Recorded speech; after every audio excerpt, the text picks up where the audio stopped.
Hello students, welcome back in goodwill Educare. तो students, already previous class में आपने पढ़ा बेसिक अकाउंटिंग टर्म। मतलब मैंने आपको पढ़ाया बेसिक अकाउंटिंग टर्म, और हम उम्मीद करते हैं कि सभी बच्चे बेसिक टर्म से अपडेट हो चुके हैं, क्योंकि कोई भी चैप्टर, दूसरा चैप्टर अकाउंट्स में पढ़ने से पहले हमें बेसिक टर्म आना चाहिए। क्योंकि बेसिक टर्म देखो एक ऐसा चैप्टर है ना जिसमें अकाउंट्स में जो जो टर्म हम यूज करेंगे आगे, वो सब टर्म से अपडेट होना। ठीक है, तो हम उम्मीद करते हैं आप सब बेसिक टर्म पढ़ चुके हैं, और आज हम स्टार्ट करेंगे अकाउंटिंग इक्वेशन। तो ऐसे कोई भी स्टूडेंट जो आज का सेशन अटेंड कर रहे हैं, लेक्चर देख रहे हैं, और वो हमारे बेसिक टर्म नहीं पढ़े हैं जो हमने पढ़ाया है अकाउंट्स में, तो आप गुडविल एडुकेयर के यूट्यूब चैनल के प्लेलिस्ट में जाइए, और 11th अकाउंट्स 2024-25 करके सेशन बना हुआ है। उसमें आप देखिएगा बेसिक अकाउंटिंग टर्म का 3 पार्ट में लेक्चर अपलोड है। पहले वो लेक्चर देख लीजिए, तब आप अकाउंटिंग इक्वेशन पढ़िएगा। और जो बच्चे ऑलरेडी वो टर्म पढ़ चुके हैं तो आपको समझ में आएगा। ठीक है, चलिए अकाउंटिंग इक्वेशन हम स्टार्ट करते हैं। क्योंकि बहुत दिनों से लगातार यूट्यूब पे और व्हाट्सएप पे मैसेज आ रहा था कि सर अकाउंटिंग इक्वेशन शुरू कीजिए, कोई न्यूमेरिकल चैप्टर शुरू करिए। तो इसलिए मैंने आपको अकाउंटिंग इक्वेशन सोचा कि आज से पढ़ाता हूं। ठीक है, तो देखो अकाउंटिंग इक्वेशन, बच्चे इक्वेशन टर्म से आप पहले भी अपडेट हैं। मैथ्स में आपने पिछले क्लासेस में कई सारे इक्वेशन आपने पढ़ा, और याद होगा क्लास 9th में जब थे तो मैथ्स में ज्योमेट्री में क्या करते थे, सीपीसीटी से प्रूव करते थे, हेंस प्रूव्ड। और इक्वेशन का आपको याद है ना, 2 साइड होता है, एक एलएचएस और दूसरा आरएचएस। और एलएचएस और आरएचएस हमेशा क्या होता है बच्चे, बराबर होता है। ऐसे ही अकाउंटेंसी में भी, अकाउंटिंग के भी अपने इक्वेशन हैं, और इसमें भी दोनों साइड हमेशा बराबर होता है। चलिए, तो आज हम अकाउंटिंग इक्वेशन के बारे में डिटेल में डिस्कस करेंगे। इससे पहले कि मैं आपको अपने बारे में बता दूं, myself Chandan sir, BCom and MCom from BHU main campus, BEd qualified हूं, और जवाहर नवोदय विद्यालय से पढ़ा हूं बच्चे में। और 10th और 12th में अपने टाइम में मैं स्कूल टॉपर था, और 95% मार्क्स टॉपर लिस्ट में मेरा नाम है, और बीएचयू में भी गोल्ड मेडलिस्ट हूँ।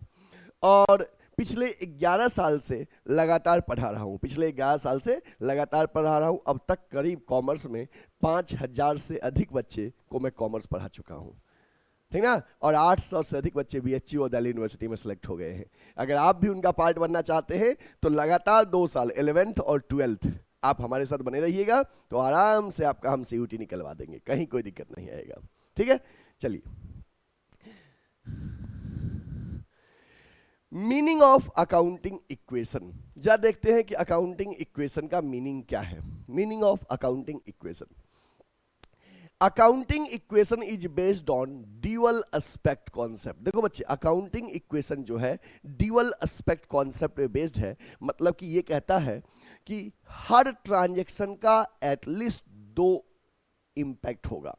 जैसे आप अगर अकाउंटिंग प्रिंसिपल पढ़े होंगे तो उसमें एक प्रिंसिपल था ड्यूअल एस्पेक्ट कॉन्सेप्ट।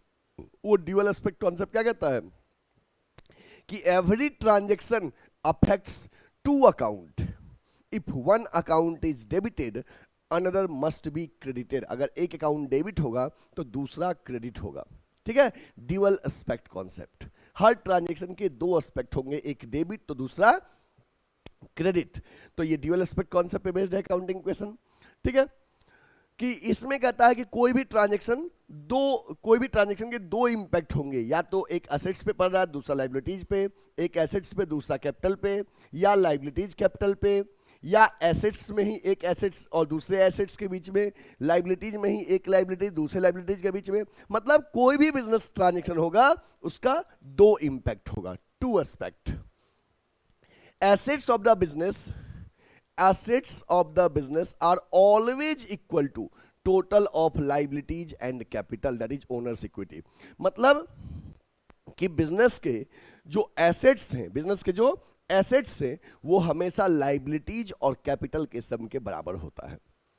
बिजनेस के जो लाइबिलिटीज हैं असेट्स है वो लाइबिलिटीज और कैपिटल के सम के बराबर होता है। तो आप देखो अकाउंटिंग इक्वेशन में हमने क्या बताया कि अकाउंटिंग इक्वेशन जो है ड्यूअल एस्पेक्ट कॉन्सेप्ट पे बेस्ड है कि हर ट्रांजेक्शन का एटलीस्ट 2 इंपैक्ट होगा। बिजनेस के एसेट्स जो हैं, एसेट्स मतलब land, building, plant, machinery, overall जो एसेट्स है that will be equal to sum of liabilities and capital. Liabilities और कैपिटल के सम के बराबर होता है। मैंने एक अकाउंटिंग क्वेश्चन इस तरह से बनाते हैं कि assets equal to liabilities plus capital. जैसे समझिए बच्चे कि अगर आपके बिजनेस में 40,000 लाइबिलिटीज है, लाइबिलिटीज मतलब क्या होता है बच्चे? Borrowed fund. लाइबिलिटीज मतलब बोरोड फंड। कि आपके बिजनेस में 40,000 का लाइबिलिटीज है, मतलब you have borrowed the amount from others, and 60,000 capital है, दैट इज ओनर्स फंड।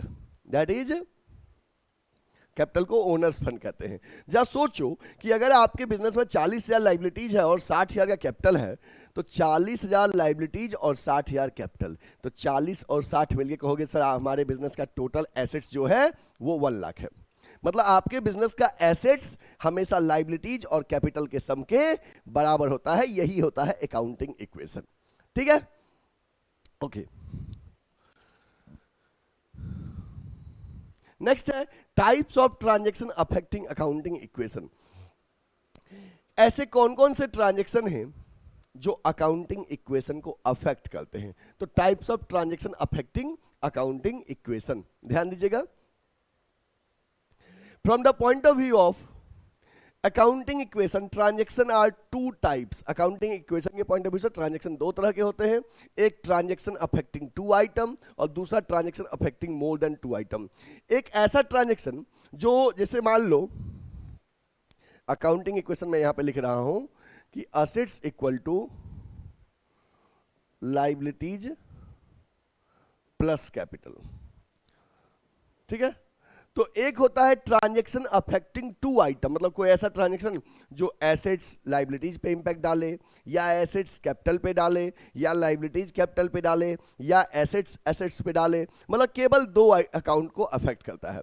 और दूसरा होता है जो 2 से ज्यादा अकाउंट को अफेक्ट करता है, transaction affecting more then 2 item.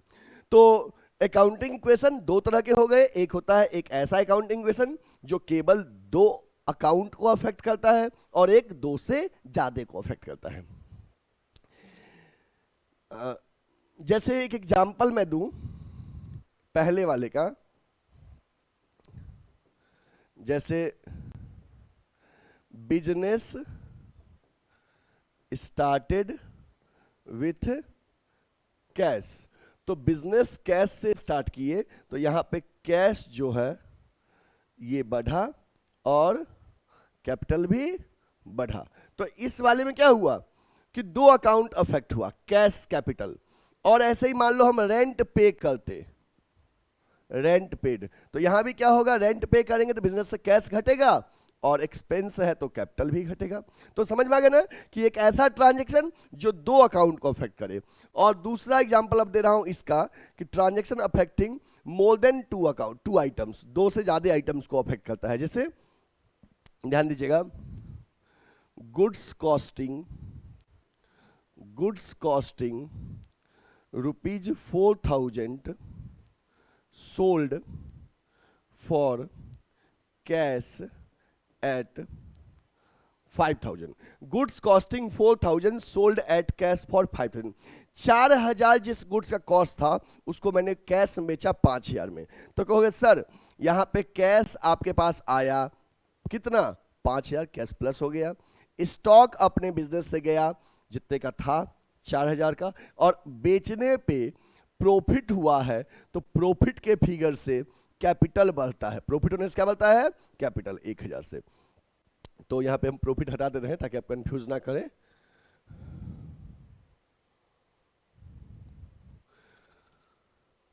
ठीक है, तो आप देखो बच्चे कि एक बार ध्यान दीजिएगा कि types of transaction affecting accounting equation. Accounting equation किस तरह के ट्रांजैक्शन से अफेक्ट होता है? तो 2 तरह के ट्रांजैक्शन से। एक ट्रांजैक्शन अफेक्टिंग 2 आइटम, एक ऐसा ट्रांजैक्शन जो 2 आइटम को अफेक्ट करता है। मतलब कि ये जो ओवरऑल अकाउंटिंग इक्वेशन है A = A equal to L plus C जो होता है ना, assets equal to liabilities plus capital, तो दो अकाउंट, इन तीनों में से किसी दो को अफेक्ट करेगा। जैसे मैंने एग्जांपल दिया, बिजनेस कैश से स्टार्ट किया, कैश बढ़ा और कैपिटल बढ़ा, रेंट पे किए तो कैश घटा कैपिटल घटा, तो दो अकाउंट को अफेक्ट करा। और एक है transaction affecting more than two accounts, more than two items, जैसे 4,000 का गुड्स 5,000 में बेच दिए तो कैश 5,000 से स्टॉक घटा 4,000 से, 1,000 प्रॉफिट से कैपिटल बढ़ गया। ये तीन आइटम्स को अफेक्ट कर रहा है, ठीक है। तो आई होप ये आपको समझ में आ गया। इसके और भी डिटेल्स अभी आगे हम डिस्कस करेंगे। नेक्स्ट है ट्रांजैक्शन अफेक्टिंग टू आइटम्स, जो दो आइटम्स को अफेक्ट करता है। ये दो तरह के होते हैं, transaction affecting both side of accounting equation. Both side मतलब एक एसेट साइड तो दूसरा लाइबिलिटी साइड, मतलब एक एलएचएस में तो दूसरा आरएचएस में, आरएचएस में किसी एक पे। और दूसरा है transaction affecting one side, one side मतलब केवल एसेट साइड ही या केवल लाइबिलिटी साइड ही, ठीक ना। तो जो दो आइटम को अफेक्ट करता है, ये दो तरह के होते हैं। एक होता है जो दोनों साइड ट्रांजैक्शन के अफेक्ट होता है, और दूसरा जो केवल एक साइड होता है, ठीक है। चलिए बच्चे, transaction affecting both side of accounting equation. अभी हम पढ़ेंगे कि ऐसा ट्रांजैक्शन जो दोनों साइड अफेक्ट होता है अकाउंटिंग इक्वेशन के, एक साइड एसेट तो दूसरी साइड लायबिलिटीज और कैपिटल। तो उसमें एक कैटेगरी दिया गया है इंक्रीज इन एसेट्स और इंक्रीज इन लायबिलिटीज और कैपिटल।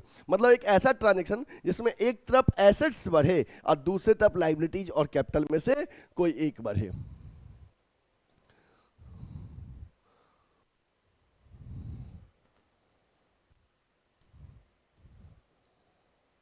जैसे देखो बच्चे, आप जानते हो ना कि जो बिजनेस का असेट्स होता है दैट इज इक्वल टू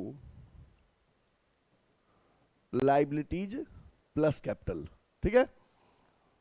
तो अभी जो हम बता रहे हैं ये है इंक्रीज इन एसेट्स, मतलब एक ऐसा ट्रांजैक्शन जिससे एसेट्स बढ़े और इधर लायबिलिटीज और कैपिटल में से कोई एक बढ़े, ठीक है।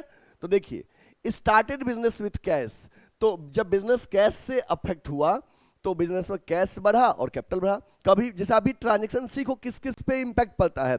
जब भी बिजनेस कैश से स्टार्ट होगा तो बिजनेस में कैश आएगा, जब भी बिजनेस कैश से स्टार्ट होगा तो बिजनेस में कैश आएगा और उतने अमाउंट से ओनर कैपिटल क्या हो जाएगा, बढ़ जाएगा। तो बिजनेस कैश से स्टार्ट हुआ, एक तरफ कैश बढ़ा दूसरी तरफ कैपिटल बढ़ा। Credit purchase of goods, goods अगर उधार में खरीदे तो गुड्स खरीदेंगे तो बिजनेस में स्टॉक आएगा तो स्टॉक बढ़ेगा, और जिससे उधार में खरीदते हैं उसको क्रेडिटर कहते हैं। Creditor is the part of liabilities. तो गुड्स अगर उधार में खरीदेंगे तो एक तरफ स्टॉक बढ़ेगा असेट साइड में और लायबिलिटी साइड में क्रेडिटर बढ़ेगा। क्रेडिट परचेज की असेट्स का, तो असेट्स उधार में खरीदे लैंड बिल्डिंग प्लान मशीनरी तो असेट्स बढ़ेगा, उधार में खरीदेंगे तो लायबिलिटीज बढ़ेगा, लायबिलिटीज में क्रेडिटर। बैंक लोन लिए, bank loan taken, bank loan लिए तो बैंक लोन लिए तो एक तरफ बैंक बैलेंस बढ़ेगा एसेट्स में और लायबिलिटी साइड में बैंक लोन बढ़ेगा। कमीशन रिसीव किए, बच्चे कमीशन रिसीव इनकम होता है, कमीशन रिसीव करेंगे तो बिजनेस में एसेट्स में कैश बढ़ेगा और इनकम से कैपिटल बढ़ता है। तो आपको यहां पे समझ में आ गया कि कैसे जो है ट्रांजैक्शन दो अकाउंट को अफेक्ट करता है, एक असेट साइड तो दूसरा लायबिलिटीज और capital side.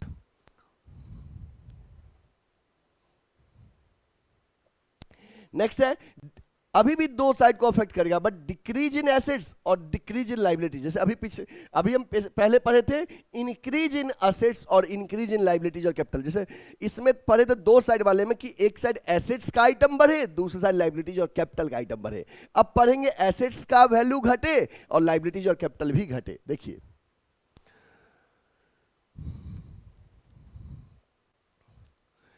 Decrease in assets decrease in liabilities, example क्या क्या है। पेमेंट टू क्रेडिटर, अगर हम क्रेडिटर को पेमेंट कर दिए तो अपना कैश कम हो जाएगा और लायबिलिटीज भी क्या हो जाएगा, कम हो जाएगा। जब क्रेडिटर को पेमेंट कर देंगे तो पेमेंट करने से कैश घटेगा और लायबिलिटीज, क्रेडिटर को पेमेंट करेंगे तो कैश भी तो कम हो जाएगा बिजनेस का। ड्रॉइंग गुड्स प्लस, यहां पे ड्रॉइंग में ये नहीं बोला है कैश की गुड्स, तो जनरली एज्यूम करते हैं कैश। तो अगर हमने कैश पर्सनल यूज में विड्रॉ किया तो कैश घटेगा और ड्राइंग करने से कैपिटल भी क्या हो जाता है, कम हो जाता है। Bought furniture for personal use, furniture personal use के लिए खरीदे तो बिजनेस से कैश घटा और इधर ओनर का कैपिटल घटेगा, पर्सनल यूज में यूज करने से कैपिटल घटता है। रेंट पे किए, रेंट पेड एक्सपेंस है, कभी भी बच्चे को एक्सपेंस पे करना ना, जैसे rent paid, salary paid, commission paid, interest paid, तो कैश जाएगा और पे करेंगे तो एक्सपेंस है, कैपिटल घटेगा। डेप्रीसिएशन ऑन मशीन, मशीन पे डेप्रीसिएशन लगा तो मशीन का वैल्यू घटेगा और डेप्रीसिएशन एक्सपेंस है, कैपिटल घटेगा। कुछ बच्चे के मन में आ रहा होगा कि डेप्रीसिएशन क्या होता है, सुनिए। डेप्रीसिएशन का मतलब होता है decrease in the value of fixed assets due to gradual use. जब कोई भी फिक्स्ड एसेट्स लगातार हम यूज करेंगे, जब कोई भी फिक्स्ड एसेट्स लगातार हम यूज करेंगे तो उसका वैल्यू घटता है, तो हम उसे डेप्रीसिएशन कहते हैं। Decrease in the value of fixed assets due to gradual use, तो डेप्रीसिएशन ऑन मशीन, मशीन पे चार्ज किया तो मशीन का वैल्यू घटेगा और कैपिटल घटेगा। याद रखना कि डेप्रीसिएशन जो है ये क्या है, नॉन कैश एक्सपेंस है, कि डेप्रीसिएशन चार्ज करने से एसेट्स का वैल्यू तो घटता है बट कैश का आउटफ्लो नहीं होता है, नो फ्लो ऑफ कैश, ठीक है। डेप्रीसिएशन नॉन कैश एक्सपेंस है।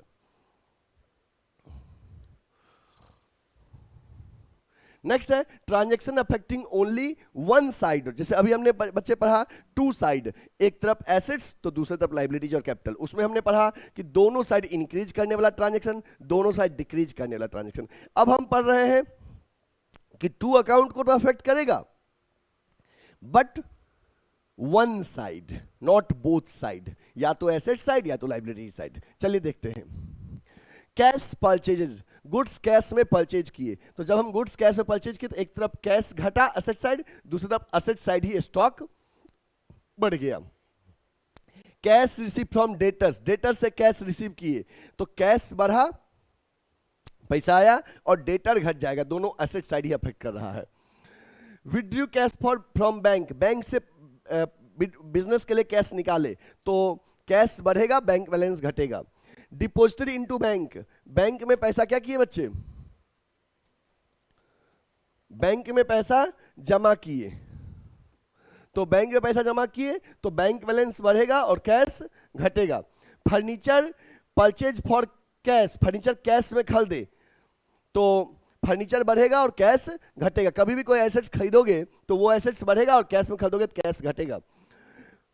Purchase of investment, investment assets है, इन्वेस्टमेंट परचेज किया तो एसेट्स में इन्वेस्टमेंट बढ़ा और कैश घटा। बिल्स रिसीवेबल ड्रॉन, हमने डेटर के नाम पे बिल रिसीवेबल लिखा और डेटर ने से एक्सेप्ट करके मिल गया तो एसेट्स में बिल्स रिसीवेबल बढ़ेगा और डेटर घटेगा। तो ये था transaction affecting only one side, only asset side, की एसेट्स एक घटा और दूसरा एसेट्स बढ़ा।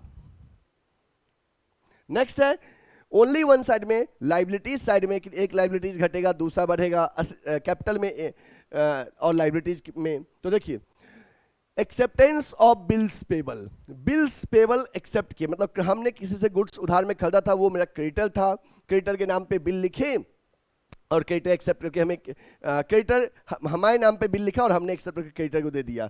तो इस केस में क्या होगा, क्रेडिटर घटेगा और बिल्स पेबल बढ़ेगा। ये बीपी जो है लाइबिलिटीज है, तो जब क्रेडिटर द्वारा एक्सेप्ट लिखे गए बिल को, ड्रॉन बिल को हम एक्सेप्ट करेंगे तो मेरा क्रेडिटर घटेगा और मेरी लाइबिलिटीज बढ़ेगा। इंक्रीज और decrease in liabilities and capital, जैसे conversion of debenture into share, जब डिवेंचर्स को हम शेयर में कन्वर्ट कर देंगे, तो बच्चे याद रखना डिवेंचर जो है बोरोड फंड का पार्ट है, डिवेंचर लाइबिलिटीज का पार्ट है। जब डिवेंचर को शेयर में कन्वर्ट करेंगे तो लाइबिलिटीज कम हो जाएगा और शेयर कैपिटल बढ़ जाएगा, कैपिटल बढ़ेगा। प्रपोज डिविडेंड, प्रपोज डिविडेंड से क्या होगा, लाइबिलिटी बढ़ेगा और कैपिटल घटेगा, प्रॉफिट घटेगा, क्योंकि ये क्या है कि आपको पे करना पड़ेगा, ठीक है।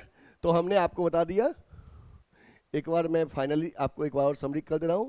जो बच्चे देखो types of transaction affecting accounting equation में, ट्रांजैक्शन जो होता है बच्चे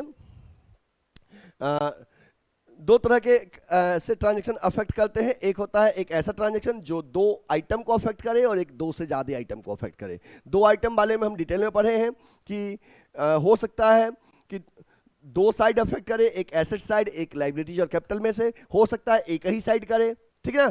तो टू आइटम वाले में transaction affecting both side, transaction affecting one side, और मोर देन 2 आइटम वाले में हमने एग्जांपल दिया जिसे गुड्स हमने प्रॉफिट में बेचा तो कैश बढ़ा, है ना, स्टॉक घटा और कैपिटल बढ़ते, मोर देन 2 आइटम।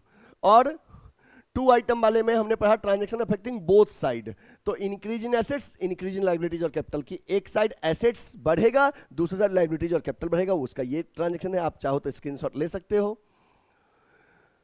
उसके बाद है decrease in assets, increase in liability, फिर था increase in assets, decrease in assets, फिर था आपका increase in liability, decrease in liability, increase और decrease in liability and capital. तो ये आप इस तरह से 2 आइटम वाले केस पढ़ लिए।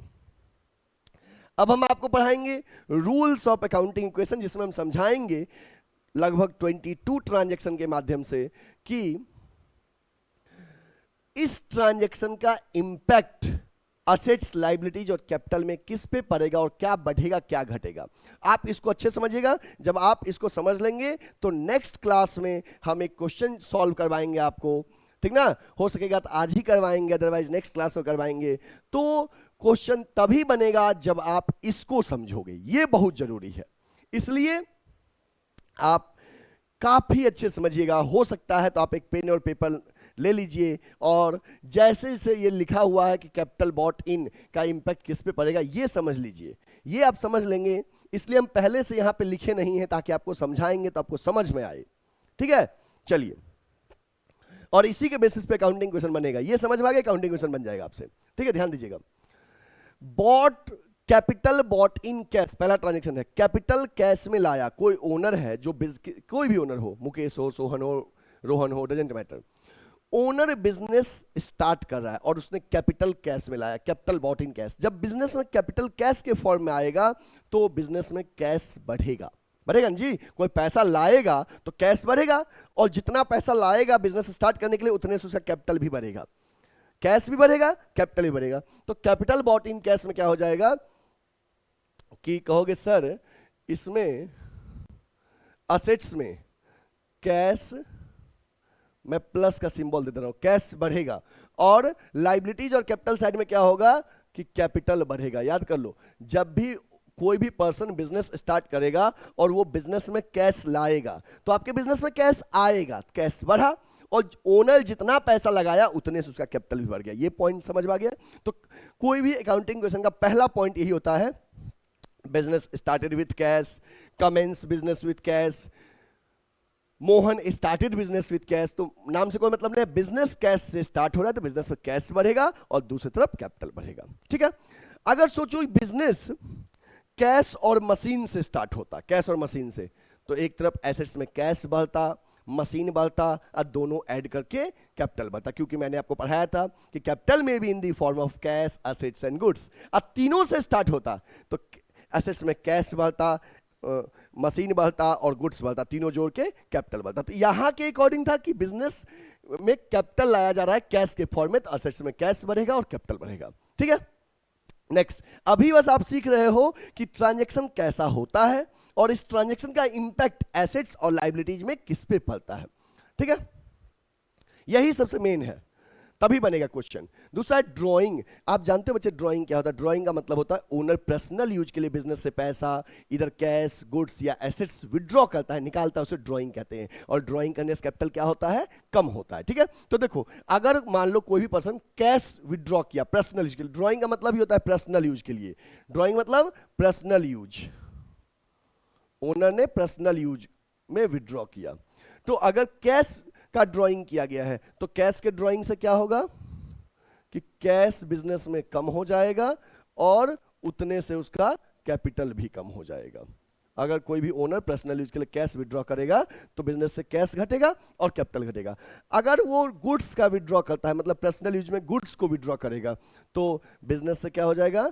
स्टॉक कम हो जाएगा और कैपिटल भी कम हो जाएगा, एज पर सिचुएशन जो भी रहेगा। याद रखना कि कुछ नहीं बोलेगा, ड्राइंग ओनली बोले तो कैश विड्रॉ है, क्लियर बोलेगा कि goods worth 3000 withdrawn for personal use, तो स्टॉक घटाओगे कैपिटल घटाओगे। या बोल देगा कैश 2000, कैश 2000 और गुड्स 3000 का पर्सनल यूज में ले लिया गया, तो कैश 2000 से घटा दोगे, स्टॉक 3000 से और दोनों जोड़ के कैपिटल 5000 से। ठीक है, नेक्स्ट, फिक्स्ड एसेट्स परचेज किए। देखो बच्चे, कभी भी ना कोई फिक्स्ड एसेट्स परचेज करोगे, लैंड, बिल्डिंग, प्लांट, मशीनरी, तो जो एसेट्स खरीदोगे वो एसेट्स आपके बिजनेस से बढ़ा। अगर आपने मशीन खरीदा तो मशीन बढ़ा, फर्नीचर खरीदा तो फर्नीचर बढ़ा। जो एसेट्स खरीदोगे फिक्स एसेट्स, वो एसेट्स बढ़ेगा। तो कभी भी फिक्स एसेट्स परचेज करोगे, यदि कैश में परचेज किए तो आपके पास से कैश जा रहा है। कैसे सर? अरे बच्चा, एसेट्स खरीदोगे कैश में तो कैश गया, एसेट्स आया, कैश गया और एसेट्स आया। कभी भी एसेट्स कैश में खरीदोगे तो कैश जाएगा, और जो एसेट्स खरीदोगे वो एसेट्स आपका बढ़ जाएगा।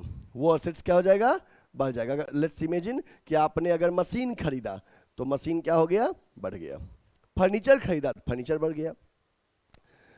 अगर आपने एसेट्स उधार में खरीदा तब तो कैश नहीं गया, क्योंकि उधार में खरीदे हो, तो उस केस में एसेट्स बढ़ेगा आपका, जो एसेट्स खरीदोगे, प्लस और क्रेडिटर बढ़ेगा। क्या बढ़ेगा? क्रेडिटर। एसेट्स अगर उधार में खरीदे हो तो क्रेडिटर बढ़ेगा। फिर से सुन लो जो हमने बताया।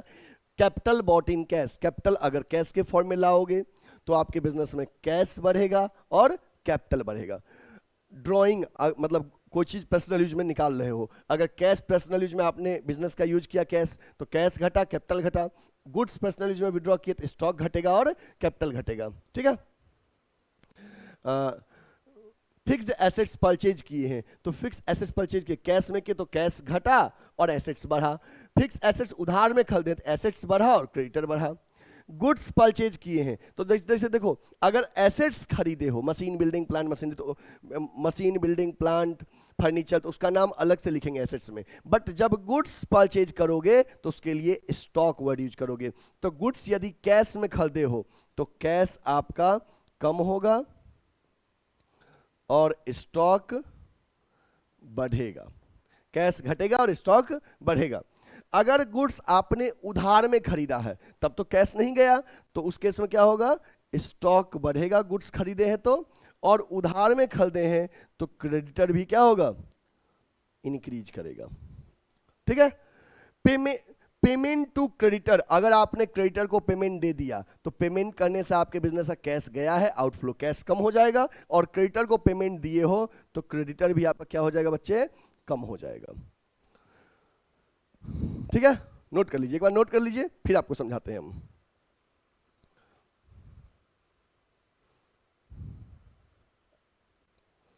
देखिए, कभी भी बिजनेस में कैपिटल लाएंगे तो कैश बढ़ेगा, कैपिटल बढ़ेगा।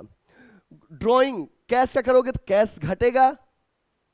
अरे भाई, पर्सनल यूज के लिए बिजनेस से पैसा निकाले, बिजनेस से कैश घटा, और ड्राइंग करने से कैपिटल घटता है। गुड्स अगर पर्सनल यूज विड्रॉ किए तो स्टॉक घटेगा, कैपिटल घटेगा। एसेट्स परचेज किए कैश में तो कैश घटा और एसेट्स बढ़ा। एसेट्स उधार में खरीदे तो एसेट्स बढ़ा, क्रेडिटर बढ़ गया। गुड्स परचेज किए, गुड्स जिस चीज का बिजनेस करते हैं उसको गुड्स कहते हैं, जिस चीज का हम बिजनेस करते हैं उसको गुड्स कहते हैं। तो गुड्स अगर परचेज किए कैश में तो कैश घटा और स्टॉक बढ़ा। गुड्स अगर उधार में खरीदते हैं तो स्टॉक बढ़ा और क्रेडिटर बढ़ा। पेमेंट क्रेडिटर कर दीजिए, समझिए जिससे उधार खरीदे थे क्रेडिटर था, उसको पेमेंट कर दिया तो कैश कम हो गया और क्रेडिटर भी कम हो जाएगा। पेमेंट करने से क्रेडिटर कम हो जाता है।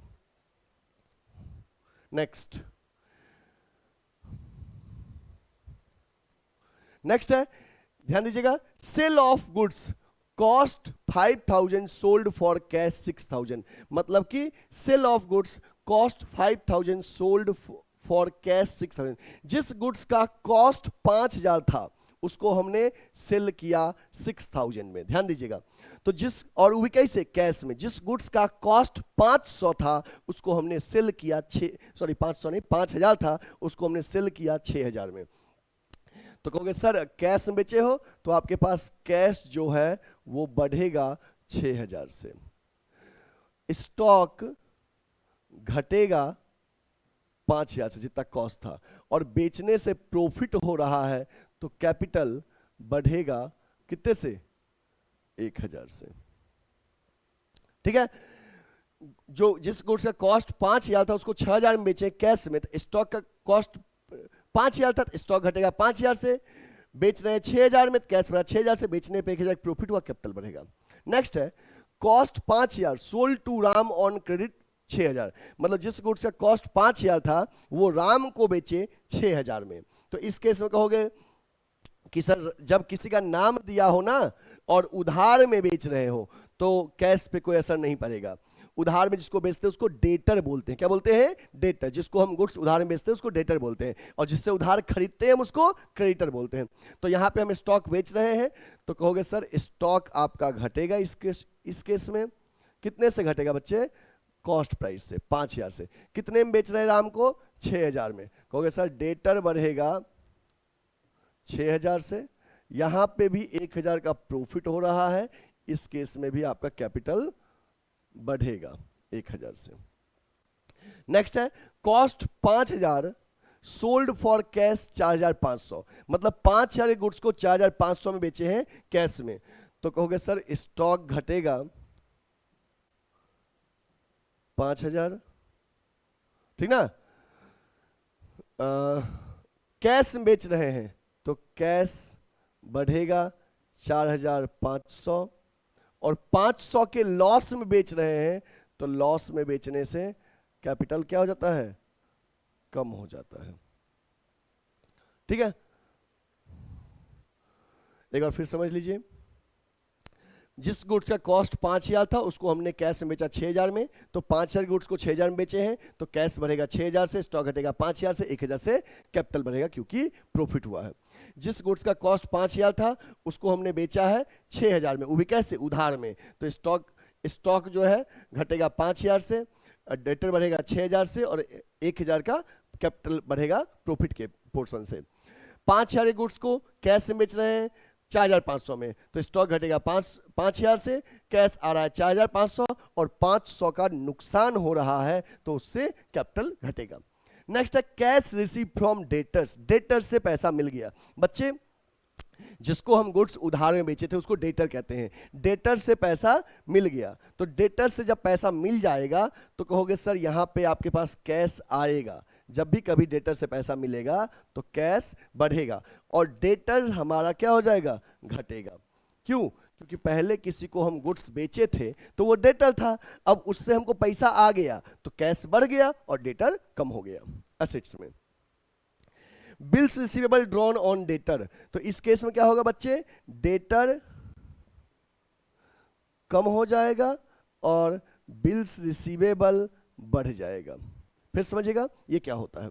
जैसे मान लो किसी को हमने गुड्स पहले से उधार में बेचा था, मेरा डेटर था, हम पूछे भैया पैसा कब दोगे? उसने कहा सर 2 महीने बाद देंगे। हम बोले ठीक है, यही बात आपके नाम पे लिखते हैं, एक पेज पे साइन करके दे दीजिएगा कि you will make payment after 2 months. तो हमने उसके नाम पे लिखा, उसने साइन करके हमको दे दिया।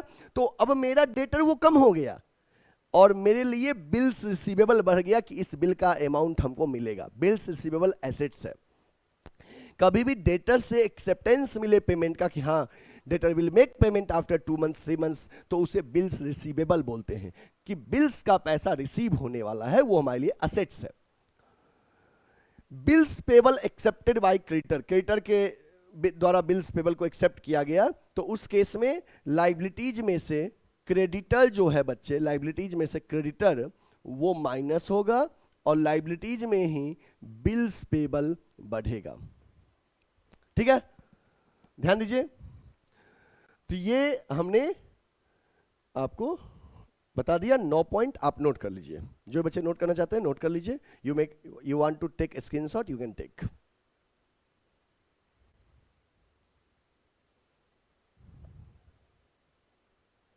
Okay, next redemption of loan. Redemption का मतलब होता है रीपेमेंट। हमने लोन का पेमेंट वापस कर दिया। जैसे लोन जब टाइम पीरियड पूरा होता है तो हमने लोन को पे कर दिया तो उसको रिडम्पशन बोलते हैं, repayment. Redemption means repayment, repayment of loan. Loan repay किए कैश के फॉर्म में, तो सर जब लोन किसी को हम कैश के फॉर्म में वापस करेंगे तो कैश घटेगा और हमारा लोन भी कम हो जाएगा, क्योंकि लोन पे कर देंगे तो कैश भी कम हो जाएगा, लोन भी कम हो जाएगा लाइबिलिटीज में। बाय इशूइंग शेयर कैपिटल, अगर हम किसी को लोन का अमाउंट शेयर दे के वापस किए तो मतलब लोन के बदले में अपने कंपनी का शेयर दे दिए तो लोन कम हो जाएगा और शेयर कैपिटल क्या हो जाएगा, बढ़ जाएगा। ठीक ना, अब वो क्रेडिटर से ओनर बन गए। जैसे मान लो हम डिवेंचर इशू किए हुए थे और डिवेंचर होल्डर्स को हमने अब शेयर दे दिया तो डिवेंचर कम हो गया लाइबिलिटीज और शेयर कैपिटल बढ़ गया। तो याद रखना कभी भी अगर लोन का पेमेंट शेयर कैपिटल के थ्रू करते हैं तो लोन कम हो जाएगा और कैपिटल बढ़ जाएगा। परचेज रिटर्न, बच्चे कभी भी अगर परचेज रिटर्न करते हैं, परचेज रिटर्न मतलब कि परचेज किया हुआ गुड्स क्या कर देंगे, वापस। तो परचेज रिटर्न करेंगे तो अपने बिजनेस से स्टॉक कम हो जाएगा और जिससे खरीदे थे वो मेरा क्रेडिटर था, क्रेडिटर भी क्या हो जाएगा, कम हो जाएगा। परचेज रिटर्न केस में स्टॉक घटेगा, क्रेडिटर घटेगा। ठीक है, 12 वाला पॉइंट देखिएगा, बहुत इंपॉर्टेंट पॉइंट है ये वाला, अच्छे समझिएगा, ये वाला भी इंपॉर्टेंट पॉइंट है। 12 13 ध्यान दीजिएगा। सैलरी पेड, बच्चे कभी भी कोई एक्सपेंस पे करोगे ना तो एक्सपेंस पे करने से आपका कैश घटेगा और वो आपके लिए एक्सपेंस है तो कैपिटल भी घटेगा, माइनस होगा। जैसे आप अगर सैलरी पे किए मतलब किसी से सर्विस लिए बदले में आपने पेमेंट दिया तो कैश घटा, कैपिटल बढ़ा। सैलरी आउटस्टैंडिंग मतलब किसी से आपने सर्विस लिया है बट आपने अभी पेमेंट नहीं किया, आउटस्टैंडिंग मतलब होता है अनपेड।